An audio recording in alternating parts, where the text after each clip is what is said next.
This is Daniela Camboni for Kitco News, and joining me this morning is the man that called gold's correction to the T this week, Dennis Gartman. He's the editor of the Gartman letter, and he joins me on the line now. Dennis, congratulations on your call. Well, Danielle, you get lucky sometimes. If you throw enough darts against the board, you might hit a bullseye. And this time it just seemed like you had every reason for the gold market to begin a correction of consequence, and perhaps most importantly, to begin to devalue relative to the equities market, and probably, given the overt public participation and the rather aggressive institutional participation on the part of a number of hedge funds who had been in a bit of difficulty, it wasn't really all that hard to think that a correction of some real consequence was about to begin in gold. That's really interesting, Dennis, because most analysts I spoke to earlier in the summer had predicted $2,000 gold by year end, mostly due to the European crisis. What led you to think otherwise? What led you to suspect there'd be this correction? It's the news, the fundamental news was all there for a continuation of the gold run. But aren't markets responsible, or don't markets discount news as it comes in? And perhaps the most important thing was that the news was all bullish. The news was materially supportive of gold, and yet gold wasn't responding bullishly to it.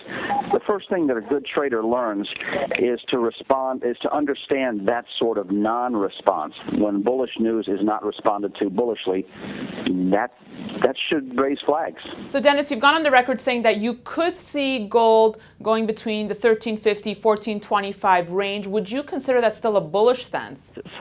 These are still high prices, and let's be blunt. I think it's still a bull market in gold, and in a bull market in any instrument, there are only three positions that one can have: really, really long, or neutral. And sometimes in bull markets, it's proper to be neutral. I'm neutral. I don't want to be short of gold. I won't be short of gold. But I don't think it's the proper time to be bullish of it any longer, at least for the next several weeks. I think that there's enough downward momentum now, and quite honestly, gold has not made a new high since August. That's quite some long period of time. We're not talking about a week. We're not talking about a month. We're talking about nearly half a year that gold has not made a new high in dollar terms and has actually been making lower lows.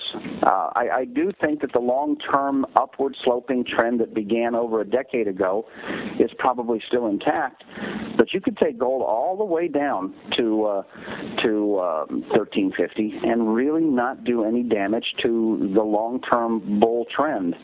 I don't have the capacity, nor the urge, nor the stomach to sit through $400 declines.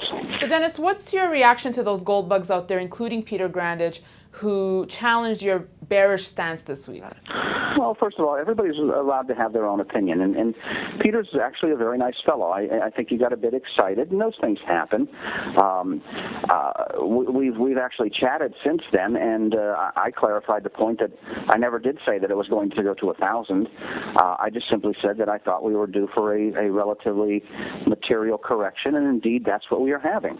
And so the gold bugs who are bullish of gold no matter what, they're bullish on the way down, they're bullish on the way up, find it disconcerting. And I do find it amusing with most of the bugs, or with some of the gold bugs, that even when you're bullish of gold, if you're not bullish for the same reasons that they are, they consider you to be apostate. And that I find amusing. So even when I've been bullish of gold in the past, if I haven't been bullish for the proper reasons, if I haven't been bullish thinking that world society was collapsing around us, that fiat currencies were the great ill of all time, that death and destruction and such were upon us, which I don't believe. For the gold bugs, if you don't believe that, you're not a true believer. You can never make them happy. Peter and I have, we've had a nice conversation, and we've become buddies. Well, I'm happy to know that all was clarified, Dennis. Now, heading into 2012, Where do you see gold headed? What's your forecast? Well, again, Danielle, I think that gold probably can get down to somewhere between 1,300 and 1,400. Let's give it a very wide range. That's another, $280 from here. Again, I couldn't stomach that kind of a decline. I wouldn't be able to live at night or sleep at night. And so I think it's time to be on the outside. When gold collapses or falters into that area, and if it shows any sign of holding, then I'll probably get my feet wet again on the long side and be a buyer. But that's probably several weeks into the future, and in our business, several weeks can feel like a lifetime if you're on the wrong side of the market. But I do think that the long-term trend of gold is upward, and I do think that we're probably going to test that long-term upward sloping trend line, and in the process, wash a lot of late buyers out of the market who throw their hands up and toss their positions overboard at probably the worst possible time. This is not an indication. I'm not suggesting to anybody that they sit through this decline. I think that would be silly. I think it would be fiscally irresponsible. I don't know how you could do it, but I do think that if we get down to somewhere under 1,400 and somewhere above 1,300, I'm probably going to be a buyer again. Dennis, thank you so much for your thoughts this morning. Danielle, always nice to chat with you. Thank you for calling. And thank you for watching. You can email me your thoughts and questions at newsfeedback@kitco.com. For Kitco News, I'm Daniela Cambone.